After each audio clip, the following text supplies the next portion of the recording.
Скопјани го губат трпението. Неголемиот дел од граѓаните бараат оставка од градоначалничката Арсовска. Убедени се дека така ќе се одблокираат процесите и Скопје ќе почне да функционира. Во спротивно, велат, проблемите ќе продолжат да се таложат. Бог да чуват.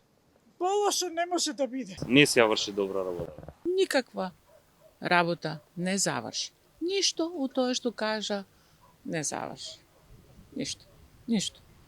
И не знам со кое лице се појавува пред нас граѓаните. Може би ние сакавме да смениме нешто кога избравме, нели, ако Коце Тројановски, јас сум многу задоволна од него. Мислам, ништо не прави за градот, не функционира. Да не зборам за контењерите. Треба да си оди. У нормалните држави се повлекуваат на време политичарите. Овде не. Да се повлечите како? Ужасно ништо нема направено. Па според ова што гледаме што се случува, треба да се повлече. Ако не може да исполни своите обврски, редно е да се повлече.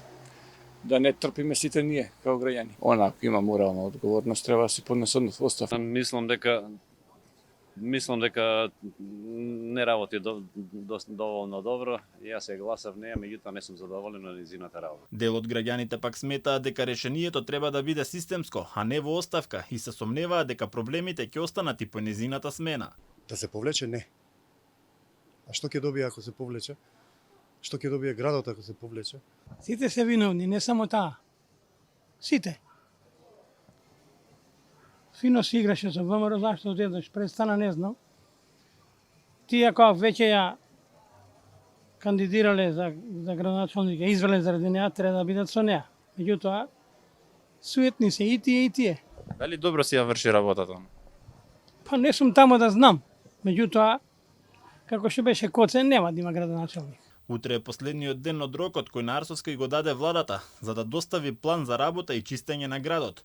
Во спротивно може да и бидат одземени ингеренциите во делот со јавните комунални предпријатија, комунална хигиена и паркови и зеленило. Учениците од септември може ќе останат без редовен градски превоз, што дополнително го продлабочува хаосот во главниот град. И додека градот се дави во смет, а се поретки се и автобусите кои на дел од Скопјани им се неопходни за да одат на работа или лекар, а учениците може да останат без редовен превоз.